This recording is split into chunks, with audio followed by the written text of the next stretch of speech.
she had the appropriate amount of anesthetic. There is no way we should be liable for starting over. It doesn't make sense. Stop. Just take a deep breath. You check on the patient. Okay. This can happen. It's happened to me. Any luck at all, she won't remember a thing. Which means she won't remember to sue us? Exactly. Okay, how was that? That was good, right? You're very chiefly. Good. Lose the tie. What?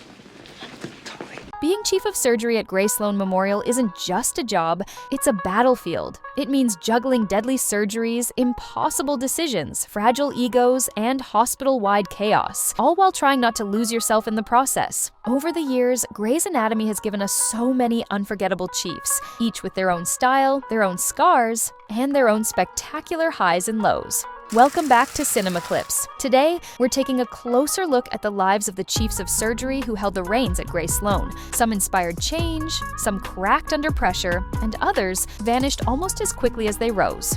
Who led with heart, who ruled with fear, and who left the biggest mark? Stick around, because we're ranking it all. So scrub in, hit that like button, and let's get into it. Coming in at number 6 is Preston Burke. After, you've got calls to return, a budget to approve, 2 staff meetings, and 4 of Richard's surgeries, including your own.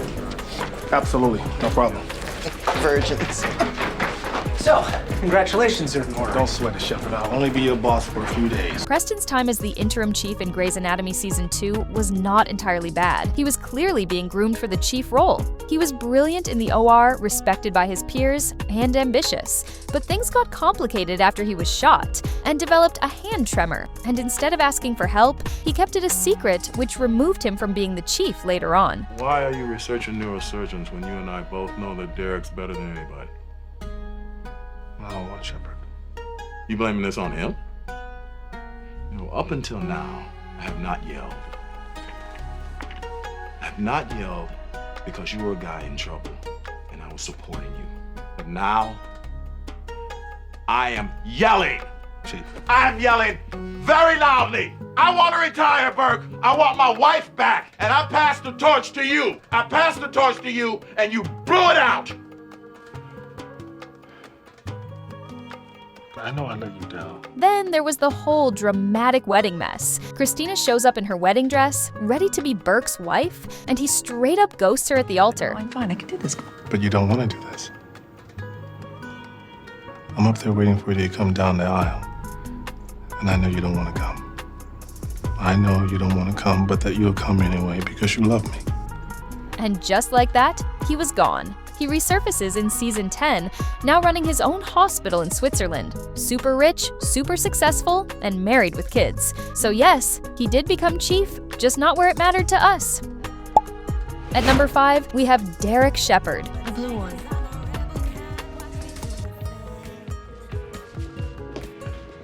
When in doubt, always go with blue. It brings out your eyes. The hospital, staff, they love Richard. To them, I stabbed them in the back to get the job. They're gonna be mad at me, just like you are. I am mad. That doesn't mean I don't think you'll do a great job. I think you'll be a very good chief. Derek becomes chief of surgery after Richard steps down to get alcoholism treatment. He pushed for better surgical outcomes, stricter protocols, and more accountability. I want to thank you all for being here. I know you're busy, so I'll try to make this quick. As you may have heard, I have been appointed the new interim chief of surgery. It's my personal goal to make this transition as smooth as possible. I know we've had a rocky few months. Here it comes. Mistakes have been made. He's talking about the mergers. I intend to right those wrongs and Told you. bring this hospital back to its former glory. But he was also miserable. The position has a significantly larger amount of administrative work attached to it than surgery, which leads him to feel dissatisfied with his work. And then came the darkest day of his tenure, the hospital shooting. During one of the most harrowing events in Grey's Anatomy history, Gary Clark, the widower of Derek's former patient, begins to wander around the hospital with a gun targeting the doctors he blamed for his wife's death. The moment Derek stepped out onto that catwalk, trying to reason with the gunman, he was shot in the chest, and everything changed. While fighting for his own life in the OR, the hospital descended into chaos. And though Derek survived, the trauma of that day haunted everyone. By the start of Season 7, he'd had enough. He walked away from the job, happily handing it back to Richard. And at number 4, we have Mark Sloan. 1 to 2, you have lunch with the chief. I told you to call it beef with the chief. It's got a ring to it. You got a beef? Come eat with the chief. I didn't realize you were serious about that. You need to let people get the little things off their chest before they become big things. I'm serious about this chief thing, Avery. It's my shot. I want to do it right. Beef with the chief. Put it in the schedule tomorrow. Mark Sloan is also not necessarily one of the worst chiefs of surgery, but his short tenure did not give him much room to become the best. He becomes the interim chief of surgery for one day in season 8, when Owen takes the day off. His short tenure makes him one of the most amusing chiefs of surgery. As chief. What are you talking about? Whoa. Seriously. Okay, calm down, everyone. Dr. Hunt and Dr. Yang are down with the flu. I'll be acting chief in Dr. Hunt's absence. Could be a day, could be a week. What do we got for today? Let me get this straight. Dr. Hunt asked you to fill in as chief. You. Mark Sloan. By name. Yes, he did. Any other questions? However, Mark lacked the experience to realize what it meant to be a good chief of surgery. When he oversteps his role to stop Richard's planned transplant surgery, Richard quickly tells him to stand down and that what seems perfect is not always the best choice for the patient. Dr. Weber. Chief Sloan? Was I not clear this morning? This is a benign adenoma. I've been a general surgeon for almost 30 years. I know a benign adenoma. When I see one, I'd stake my career on. If there's a tumor in the donor organs and they've been compromised, you know this. I didn't make those rules. You're a good doctor, and you may one day make a great chief of surgery. But you're a plastic surgeon, Chief Sloan. You're a perfectionist, and you want everything by the rules so it'll end up pretty. Well, I don't need pretty, and I don't need perfect. What I need is for this to work. And what's gonna make it work is for me to take out that tumor and put these healthy organs inside my very sick patient. Despite Mark's errors, he had a strong potential to become a great leader if he were given more time. And at number 3, we have Owen Hunt. 9 a.m. this morning, I have resigned as Chief of Surgery of Seattle Grace Mercy West Hospital. I will stay on the surgical staff. I will turn this meeting over to the new Chief of Surgery, Dr. Owen Hunt. The day when you step down. Thanks, Dr. Weber. I know this comes as a surprise to all of you too, and I appreciate over the next couple of days your help and your patience. Owen's faults as a character were made up for during his reign as Chief of Surgery in seasons 8 through 11. He is mostly level-headed and fair, and seriously weighed decisions based on their benefits for the hospital, the staff, and their patients. I learned in the Army that a leader is only as good as the people around him. Now, you are one of the best people on this team, and I just want to make sure that I have you on my side. Have I done something wrong? No. Is there something in my job performance that prompts you to ask me this? No. Or do you just need me to like you? It's not that. Are you sure?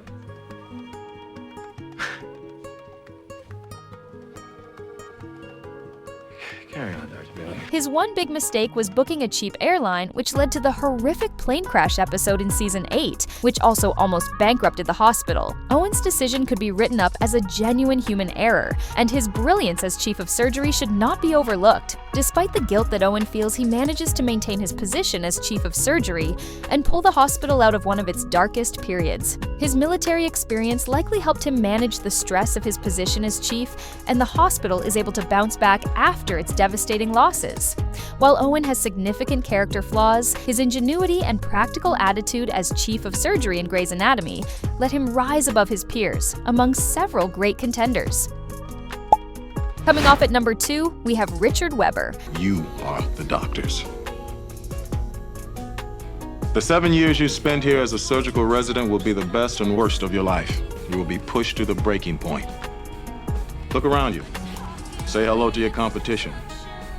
8 of you will switch to an easier specialty. 5 of you will crack under the pressure. 2 of you will be asked to leave. This is your starting line. This is your arena. How well you play? That's up to you. Richard Weber started it all. From day 1, he ran Seattle Grace with authority, experience, and a giant mentor heart. He trained Meredith, Bailey, Christina, Alex, George. The list goes on. But it wasn't all smooth sailing. Richard struggled with alcoholism, cheated on his wife with Ellis Gray, and made some questionable leadership decisions. Still, when things hit the fan, he always showed up. Even after stepping down officially, everyone kept calling him Chief. That's how big his legacy is. He's not flashy, he's not political, but he's the soul of Grey Sloan. A mentor, a protector, and the hospital's moral compass. He led through decades of chaos and never stopped believing in the people around him.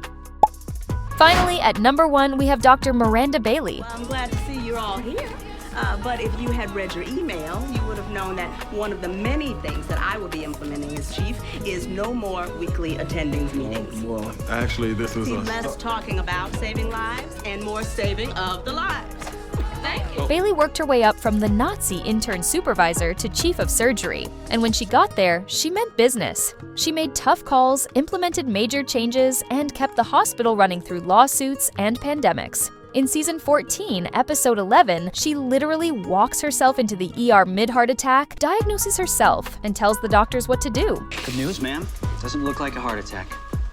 May I have that? I see you are a doctor, so I'm sure you know that people could confuse heart attacks with basic indigestion, reflux. I'm not confused. Give me that.